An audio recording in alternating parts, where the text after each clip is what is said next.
అలాగే మన పార్టీలకు మనకి నచ్చిన పార్టీలు ఉంటే గనక 2 పేజీలు 3 పేజీలు వార్తలు వేస్తామే, టీవీ ఛానల్ అంతా రోజులు రోజులు కథలు నడుపుతామే.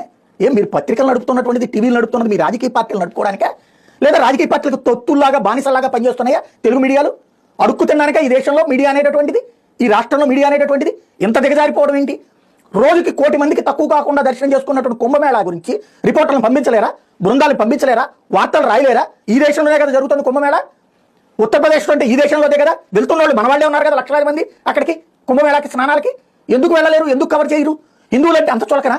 హిందువుల కార్యక్రమాలంటే అంత విరక్తిగా ఉందా? లేకపోతే ఎవరు పట్టించుకోవడానినా?